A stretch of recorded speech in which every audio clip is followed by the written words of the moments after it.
बिस्मिल्लाहिर्रहमानिर्रहीम। अस्सलाम वालेकुम नादरीन, आप यूट्यूब चैनल देख रहे हैं, मैं इमरान खान हूं। नादरीन, सियासी लीडर्स की मकबूलियत के हवाले से मुख्तलिफ सर्वे आते रहते हैं। ये एक नया सर्वे एक आया है और ये सर्वे है रिपब्लिक पॉलिसी का। उन्होंने सर्वे ये किया कि लाहौर के अंदर शहरियों से पूछा कि सबसे ज्यादा जो है वो मकबूल सियासी लीडर कौन है आपकी नजर में। तो शहरियों ने इसका जवाब दिया है। ये जवाब मैं आपके सामने रखता हूं, बड़ा इंटरेस्टिंग है। जो लाहौर के शहरियों से सवालात किए गए, 56% लोगों के मुताबिक इमरान खान उनका सबसे मकबूल लीडर है, 56%। और उसके बाद दूसरे नंबर पे नवाज शरीफ साहब हैं और हालत उनकी ये है कि वो 17% पे रह गए हैं लाहौर में। फिर जो तहरीक लब्बैक के लीडर हैं साद रजवी साहब, वो 4% पे हैं, तीसरे नंबर पे हैं। बिलावल जरदारी, एक बड़ी जमहूरी पॉलिटिकल पार्टी के लीडर, वो 3% पे हैं।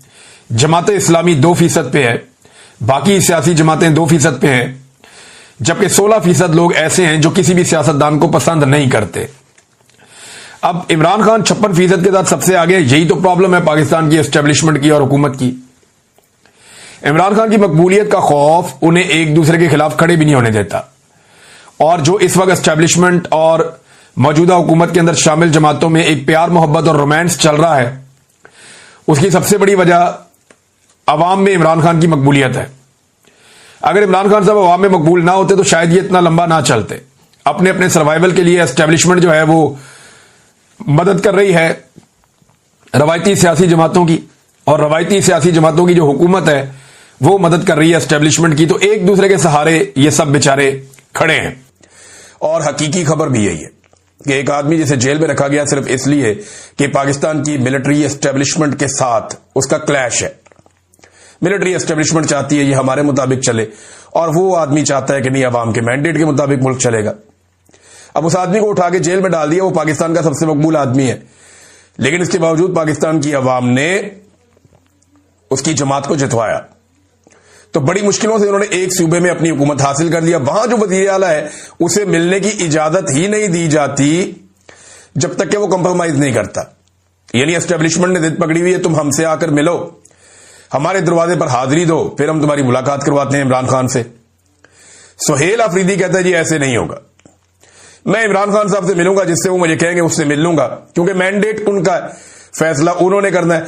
तो और किसी चीज की नहीं, सुहेल अफरीदी वफादारी की कीमत अदा कर रहा है। और खैबर पख्तूनख्वा के जो हमारे गयूर पश्तून हैं, उन्होंने हमेशा जो कीमत अदा की है ज्यादातर वो वफादारी की ही की है, और एस्टेब्लिशमेंट ने उनकी वफादारी का नाजायज फायदा हमेशा उठाया है। अब उनके स्टेटमेंट जो आज के हैं वो बड़े सख्त है। अगर आप एक दिन पहले का इमरान खान साहब के ट्वीट उठाकर देखें और आज के सुहेल अफरीदी के बयानात उठाकर पढ़ें तो आपको आइडिया हो जाएगा कि ये मामला कितना गर्म हो गया। और कम से कम जो मौजूदा एस्टेब्लिशमेंट है इसके पास इस मामले का कोई हल भी दिखाई नहीं दे रहा, सिवाय इसके कि वो एक जिद है कि जनाब नहीं मिलने देना तो नहीं मिलने देना, और नहीं मिलेंगे तो ये एक जिद है, इससे फर्क कोई नहीं पड़ेगा। इससे सिर्फ आपके कपड़े उतरते जाएंगे और एक एक करके आप नंगे होते जाएंगे। जब पॉलिसी अवाम के मफाद में नहीं होगी, जिसमें हमें एतमाद में नहीं लिया गया, वो ना हमने पहले कबूल की थी ना आज कबूल करते हैं, और इंशाल्लाह आइंदा भी कबूल नहीं करेंगे। देखिए, मैं एक बात पहले भी कह चुका हूं, आज फिर कहता हूं कि पाकिस्तान की मिलिट्री एस्टेब्लिशमेंट के पास इमरान खान एक आखिरी चांस है अपनी इज्जत बचाने का। पाकिस्तानी कौम बहुत आगे निकल गई है।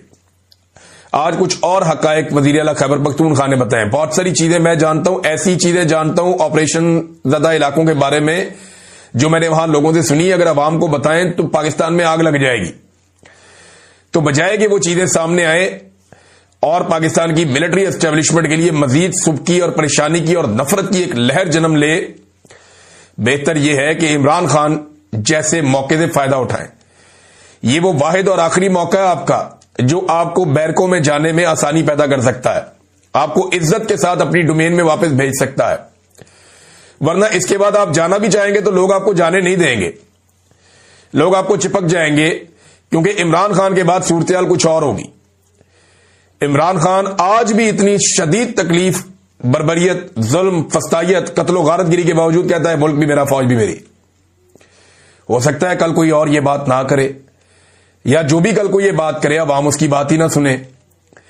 تو پاکستان کی فوج کو ہوش کے ناخن لینے چاہیے. فوجی قیادت کو میں یہ کہہ رہا ہوں, فوج تو بیچاری, وہ تو ہمارے اپنے بہت سارے جاننے والے دوست ہیں, باپ سارے فوج کے اندر, بے شمار رشتہ دار ہیں دوستوں کے, وہ سارے فوج کے اندر, وہ خود بھی بیچارے تنگ رہتے ہیں, پریشان رہتے ہیں کہ یار کس چکر میں ڈال دیا پکڑ کے ہمیں. ہر بندہ ہمیں پیار سے دیکھتا تھا, وہ اس طرح نہیں دیکھتا, انفارچونیٹ ہے. تو عمران خان یہ ملٹری اسٹیبلشمنٹ کے لیے آخری موقع ہے کہ ان کو عزت کے ساتھ اس جنجال سے وہ نکال سکتا ہے. اس کے بعد لوگ کسی کی بات ہی نہیں سنیں گے. جو اس بارے میں بات کرے گا لوگوں سے گالیاں دیں گے, جیسے کہ ابھی بھی لوگوں کو گالیاں, لوگوں کی زبان کی نوک کے اوپر گالی ہوتی ہے. جو آدمی ذرا سا پرو اسٹیبلشمنٹ ہونے کی کوشش کرتا ہے, درگت بنا دیتے ہیں لوگ. یہ ریالٹی ہے, آپ اس سے بھاگ نہیں سکتے, بھاگ نہیں سکتے. آپ نے اپنے بڑے قریبی لوگوں کو کہا کہ یار ہماری تعریف کر کے دیکھو, لوگوں نے بات نہیں سنی ان کی. اور جن لوگوں نے آپ کے خلاف 4 جملے بول دیے, لوگوں نے ان کو اٹھا کے سر پہ رکھ لیا. ایمل ولی خان اور فضل الرحمان کے جملے وائرل ہو جاتے ہیں جو وہ اینٹی اسٹیبلشمنٹ بولتے ہیں. تو عمران خان ان کے بعد آخری موقع ہے, باقی مرضی ہے ان کی. یہ آئینی ترمیم پاکستان اور انڈیا کی جنگی حکمت عملی کے بارے میں نہیں ہے. یہ ٹاؤٹ اور یہ دانشور یہ آپ کے ساتھ غلط بیانی کر کے آپ کو غلط چورن چٹوا رہے ہیں. میں آپ کو بتاتا ہوں حقیقت کیا ہے. اس کا کوئی تعلق جنگی حکمت عملی سے نہیں ہے. یہ جو آئینی ترمیم ہے یہ صرف اور صرف سویلین سپرمیسی کو ختم کرنے کی ہے بس. یعنی جو اس وقت army chief field marshal Asim Munir صاحب ہیں, ان کے اختیارات کو بڑھانے کی ترمیم, ان کی طاقت کو سویلین حکومت کے مقابلے میں زیادہ کرنے کی ترمیم ہے, بس یہ بات ہے. بھائی انڈیا سے لڑنے سے کسی نے روکا آپ کو؟ جائیں جا کے لڑے. وہ آپ کے پانیوں کے اوپر بند باندھ رہا ہے, اگر آپ جا کے وہ بند توڑنا چاہے تو اس کے لیے کون سی آئینی ترمیم چاہیے؟ یا انڈین طیارے جو آپ نے گرائے ہیں, ٹرمپ نے تو مذاق ہی بنا دیا ہے. وہ پہلے 5 تھے, 6 تھے, 7 تھے, 8 ہو گئے. ابھی اس نے 8 طیارے بھی کہہ دیے ہیں ٹرمپ نے. اتنے تو ہم نے کبھی نہیں کہے, اس نے مذاق بنایا, اور لگتا ہے وہ دوبارہ جنگ کروا کے رہے گا پاکستان اور انڈیا کی. وہ انڈیا کی اتنی بے عزتی کر رہا ہے عالمی سطح کے اوپر ٹرمپ, اس نے دھو کے رکھا ہوا ہے انڈیا کے ساتھ. اس نے ایک معاہدہ بھی کر لیا, پھر بھی ان کی ٹکا کے بے عزتی کر رہا ہے. تو اب 8 طیارے ہو گئے ہیں. مجھے لگتا ہے اس رفتار سے اگر ٹرمپ لگا رہا تو اپنے اسی ٹرم میں ٹرمپ ان طیاروں کی تعداد جو ہے وہ 80 کے قریب لے جائے گا کہ پاکستان نے انڈیا کے گرا دیے تھے. جس طرح وہ نیچے سے اوپر جا رہا ہے, 5, 6, 7, 8 ایسے جا رہا ہے. تو روزانہ کے حساب سے انڈیا کا طیارہ وہ گرا دیتا ہے. ہر تھوڑے دن کے بعد ہر ہفتے ایک طیارہ اور گر جاتا ہے انڈیا کا. تو انڈیا کو لگتا ہے وہ انسٹیگیٹ کر رہا ہے, غصہ دلا رہا ہے کہ لڑو پاکستان سے دوبارہ, تاکہ ڈونلڈ ٹرمپ مزید ریلیونٹ ہو جائے گا. لیٹس سی وہاں کیا ہوتا ہے. لیکن جو میں آپ کو بتا رہا تھا کہ یہ ترمیم کوئی انڈیا سے لڑائی کی نہیں ہے, طیارے کیسے گرانے ہیں, جنگ کیسے کرنی ہے, اس کے بارے میں نہیں ہے.